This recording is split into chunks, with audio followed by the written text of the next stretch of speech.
নমস্কার বন্ধুরা, আজকের ঐশ্বরিক বার্তায় আপনাদের সকলকে স্বাগতম।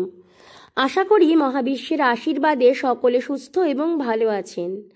আজকের এই বার্তা আপনার জীবন বদলে দেবে, কারণ আজ এই বার্তার মাধ্যমে আপনি জানতে পারবেন কেন এই মহাবিশ্বের শক্তিগুলি আপনার প্রার্থনা শুনছে না। ঈশ্বরকে আপনি বহুবার প্রার্থনায় জানিয়েছেন, বহু দিনের বহু বছরের প্রার্থনা আপনি ঈশ্বরকে জানাচ্ছেন, ঈশ্বরের সঙ্গে সংযোগ স্থাপনের চেষ্টা করছেন, কিন্তু তবুও আপনার প্রার্থনা ডাকে ঈশ্বর সাড়া দিচ্ছেন না। এর পেছনে এক বিশেষ কারণ আছে, আপনি জানলে অবাক হবেন। তবে আজ এই বার্তা থেকে আপনি জানতে পারবেন কেন আপনার প্রার্থনা ডাক শুনছে না এই মহাবিশ্বের শক্তিগুলি, এই ঐশ্বরিক শক্তিগুলি কেন আপনাকে সাড়া দিচ্ছে না। যদি এই বার্তা আপনি জানতে চান তাহলে অবশ্যই ধৈর্য রেখে এই বার্তাটি সম্পূর্ণ শুনবেন এবং অবশ্যই মহাবিশ্বকে ধন্যবাদ জানাবেন যে আপনার কাছে এই বার্তা পৌঁছেছে। যদি এই 5টি ভুল আপনি করেন, আপনার প্রার্থনা কিন্তু কখনোই সফল হবে না। তাই আপনার জীবনে যাই ঘটুক না কেন আপনাকে সতর্ক থাকতে হবে। বন্ধুরা, আমরা অনেক সময় জেনে বা না জেনে অনেক রকম ছোট বড় ভুল করে থাকি এবং সেই ভুলের মাসুল দিতে হয় আমাদের।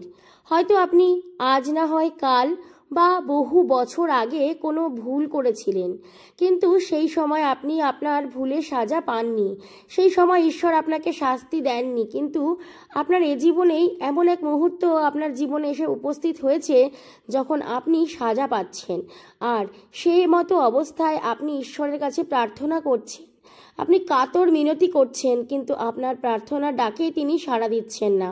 এর অর্থই হলো আপনার প্রার্থনার শক্তি দুর্বল হয়ে গেছে। এটি হলো নাম্বার 1 বিশেষ সত্য।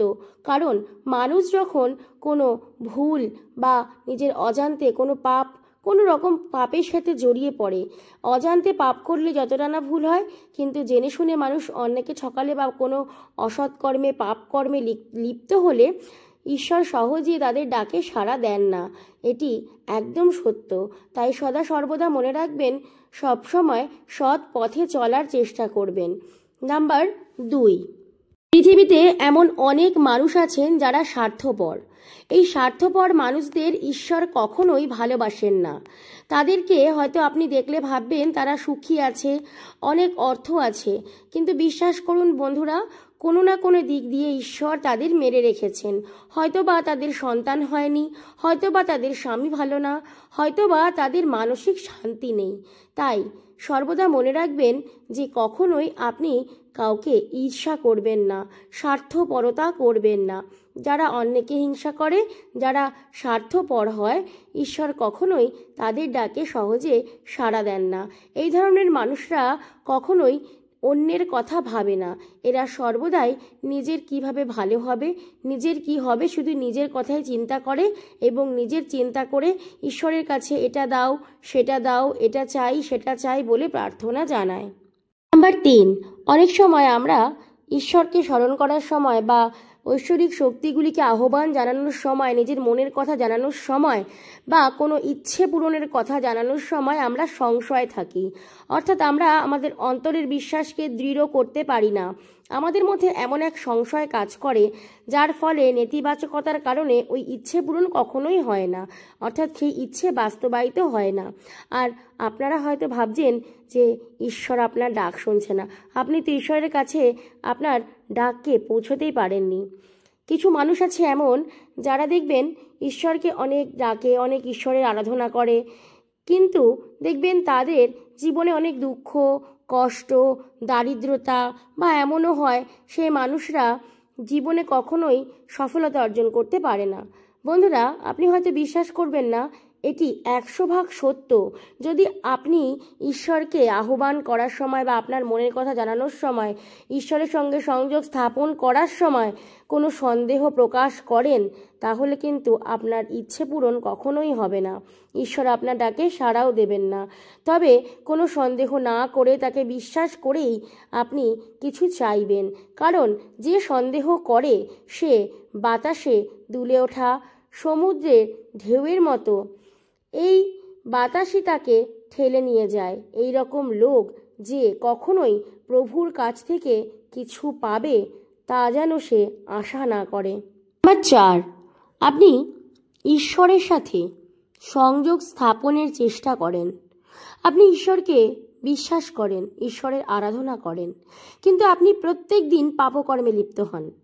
আর আপনি যে প্রত্যেক দিন জেনে শুনে পাপ কর্মে লিপ্ত হচ্ছেন তা কিন্তু ঈশ্বর স্বয়ং দেখতে পাচ্ছেন। মহাবিশ্বের শক্তিগুলি সদা সর্বদাই আমাদের তার দৃষ্টিতে রাখে, তাই তার দৃষ্টি এড়িয়ে কোনো কিছুই আপনি করতে পারবেন না। কিন্তু আপনাদের অন্যায় সদা তার কাছ থেকে আপনাদেরকে আলাদা করে দিচ্ছে। আপনাদের পাপের দরুন তিনি তার মুখ তো আপনাদের কাছ থেকে ফিরিয়ে নিচ্ছেন। এই জন্যই তিনি আপনাদের কোনো কথা শোনেন না। প্রত্যেকদিন প্রার্থনার আগে নিজের ভুল এবং পাপ ও কর্মের জন্য পূর্বে আপনি ক্ষমা চেয়ে নেবেন। পাপ থেকে দূরে থাকার প্রতিজ্ঞা করুন। পাপ থেকে নিজেকে সম্পূর্ণ মুক্ত করার চেষ্টা করুন এবং পবিত্র জীবনযাপনের চেষ্টা করুন। আপনার জীবনে যাই ঘটে যাক, আপনি যতটাই অর্থ কষ্টে থাকুন, ততটাই আপনি কিন্তু নিজেকে দুর্বল করে কখনোই পাপকর্মে লিপ্ত হবেন না। একবার যদি আপনি পাপকর্মে জড়িয়ে যান, সেই কর্ম থেকে আপনি যেমন বেরোতে পারবেন না, ঠিক তেমনই ঈশ্বরের সান্নিধ্য লাভ করতে পারবেন না। আর যদি একবার প্রবেশ করেন, এখনও সময় আছে, আপনি বেরিয়ে আসুন আর সম্পূর্ণভাবে বেরিয়ে আসুন। আর কথা দিন ঈশ্বরকে যে আপনি কখনোই আর পাপকর্মে লিপ্ত হবেন না। নাম্বার 5, বন্ধুরা, এটি হলো ধৈর্য হারিয়ে ফেলা। পৃথিবীতে এমন বহু মানুষ আছে যাদের মধ্যে ধৈর্য নেই। আপনি আজকে খারাপ সময় কাটাচ্ছেন, আপনি হয়তো ঈশ্বরকে অনেকবার ডেকেছেন, কিন্তু আপনার ডাকে ঈশ্বর সাড়া দেননি, কিন্তু আপনি আপনার ধৈর্য হারিয়ে ফেলেছেন। বন্ধুরা, মহাবিশ্বের পরিকল্পনা বোঝা বড়ই জটিল। তিনি যে এই মুহূর্তে আপনাকে যে খারাপ সময় দুঃসময় দিয়েছেন তার পেছনে বিশেষ অর্থ আছে। এমন ঘটনা আপনার সাথে খুব দ্রুত ঘটবে যদি আপনি আপনার ধৈর্যকে বজায় রাখতে পারেন। এই পৃথিবীতে বেশিরভাগ মানুষই আছে যারা নিজের ধৈর্যকে বজায় রাখতে পারে না, তাই মহাবিশ্বের আশীর্বাদও লাভ করতে পারে না। বন্ধুরা, পৃথিবী চলে সময়ের অনুপাতে। এই গোটা পৃথিবীতে সময়ের কোনো অনুপাত না থাকলে কিন্তু পৃথিবী চলতো না, আমরা কোনো হিসেব খুঁজে পেতাম না। তাই এই সময়ের গুরুত্ব আপনাকে আমাকে প্রত্যেককে বুঝতে হবে। আপনি কি জানেন যে আপনাকে এই সময় জন্যই ভালো খারাপ সমস্তটা ওঠাপড়া পার করতে হবে? কারণ এ জীবনে আপনি যখন মানুষ হয়ে পৃথিবীতে জন্মেছেন, দুঃখ কষ্ট জরা ব্যাধি নিয়েই আপনাকে জীবন অতিবাহিত করতে হবে।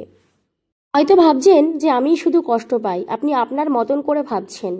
আপনার একটা হয়তো বাড়ি আছে, আপনি কুড়ে ঘরে থাকেন, আপনি দুবেলা ডাল ভাত খেতে পান, কিন্তু আপনি কি কখনো চিন্তা করেছেন যারা পথে বাস করে? সর্বদা নিজেকে কষ্টে আছি ভাবার আগে অন্যে কেমন আছে, আপনি যারা পথে বাস করে, যারা দিন দরিদ্র, যাদের দুবেলা খাওয়ার জোটে না, তাদের কথা চিন্তা করবেন আর ভাববেন আপনি তাদের থেকে অনেক ভালো আছেন।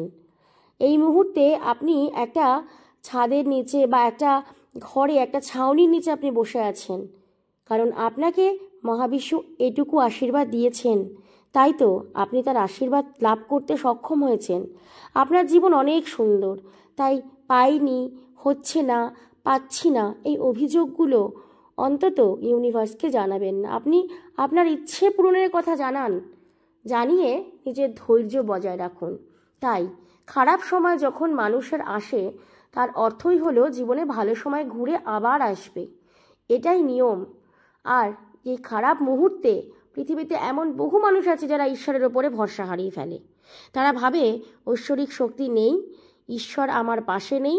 তারা সেই মুহূর্তে ঈশ্বরের প্রতি অবিশ্বাস হয়ে নানান কথা বলতে থাকে। এতে তারা আরও বড় পাপ করে ফেলে নিজের অজান্তেই।